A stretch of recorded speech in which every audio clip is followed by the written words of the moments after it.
श्री स्वामी समर्थ. कसं आहे, आत्मजेत आत्मा असलंच पाहिजे, कारण तुमची पूर्ण कनेक्टिव्हिटी माझ्याशी आहे. तर आताची एनर्जी जी आपण चेक करणार आहे ती यासाठी नाही आहे की डेकवरती किंवा कवड्यांवरती असू दे, कशावर आपण आत्ताची एनर्जी बघणार नाही आहे. पण फक्त येणाऱ्या मार्च महिन्यामध्ये 3 तारखेला जे ग्रहण दिसणार आहे, चंद्रग्रहण जे दिसणार आहे, त्याच्या अनुसरून राशीप्रमाणे किंवाच मेष राशीसाठी तुमच्यासाठी काय असणार आहे, इंट्युशन्स किंवा तुमच्यावरती काय इफेक्ट होणार आहे, ह्या सगळ्या गोष्टी मी तुम्हाला शेअर करणार आहे. चंद्रग्रहण होत आहे ती सिंह राशीवरती जास्त परिणाम घडताना दिसत आहे. निगेटिव्ह शक्ती, पॉझिटिव्ह शक्ती.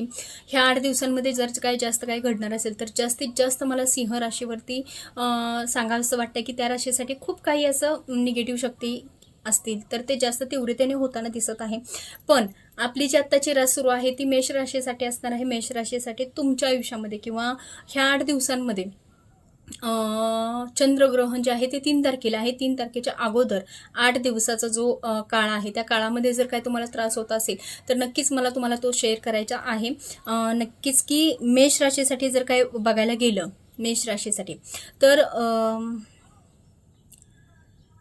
धार्मिक गोष्टींमध्ये जर बघायला गेलं तर तुम्हाला यामध्ये योग चांगला आहे. धार्मिक गोष्टी जर तुम्ही शिकत असाल किंवा धार्मिक गोष्टी देवाच्या सानिध्यात जर काय कोणत्या गोष्टी करत असाल, नामस्मरण करत असाल, जप करत असाल तर त्यामध्ये तुम्हाला यश आहे आणि त्यामध्ये तुम्हाला यश येऊन तुमच्या काही गोष्टी सत्यात उतरताना दिसत आहेत. या काळामध्ये जर तुम्ही देवधर्माच्या काही गोष्टी करत असाल तर नक्कीच ते आवर्जून करा.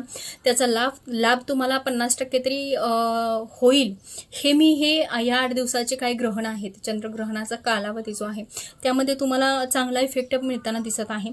अजून दुसरा असा आहे की चंद्रग्रहणाचा जो इफेक्ट आहे तो सौम्यमध्ये आहे तुमच्यासाठी, मेष राशीसाठी. जास्त म्हणजे खूप निगेटिव्ह गोष्टीमध्ये घडत आहे किंवा घडेल असं नाहीये. मेष राशीसाठी खूप काही असे घडेल निगेटिव्ह गोष्टीमध्ये असं काही नाहीये.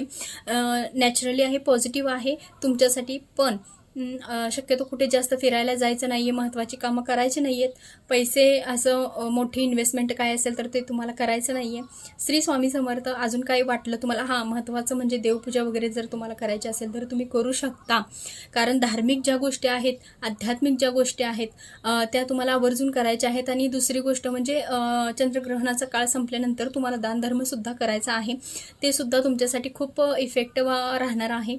अजून दुसरं असं आहे की जर तुम्ही प्रेग्नेंट असाल मेष राशीसाठी तर कोणत्याही गोष्टीची गाठ मारायची नाही, दोऱ्याची गाठ मारायची नाही. कोणत्याही गोष्टी असतील तुम्ही ज्या आता सपोज एखादा दोरा वगैरे घेतला किंवा काहीही असेल आपल्या हातात, म्हणजे त्याची गाठ मारायची नाही. हाताची नखे असतील तुमची कापून टाकायचे आहेत. जर वेद आहेत ते वेदाचा कालावधी जो आहे ते मी तुम्हाला सांगितलेला आहे, ऑलरेडी एका व्हिडिओमध्ये पोस्ट केलेला आहे. बट त्या व्हिडिओमध्ये माझ्याकडून मिस्टेक झालेली आहे. जानेवारी टाकायच्या ऐवजी मार्च महिना टाकायच्या ऐवजी जानेवारी महिना जो आहे तो मी तिथे पोस्ट केलेला आहे, तो वरती दिसत आहे. पण तुम्ही समजून घ्या, माझ्याकडून चुकून झालं आहे ते. त्यामध्ये सुद्धा मी सांगितलेलं आहे तुम्हाला वेद कधी लागणार आहे आणि काही गोष्टी ज्या आहेत महत्त्वाच्या त्या व्हिडिओमध्ये मी पोस्ट केलेल्या आहेत. पण स्पेशली मला मेष राशीसाठी किंवा प्रत्येक राशीला अनुसरून काही गोष्टी सांगाव्याशा वाटल्या म्हणून मी हा व्हिडिओ तुमच्या पुढे पोस्ट केलेला आहे.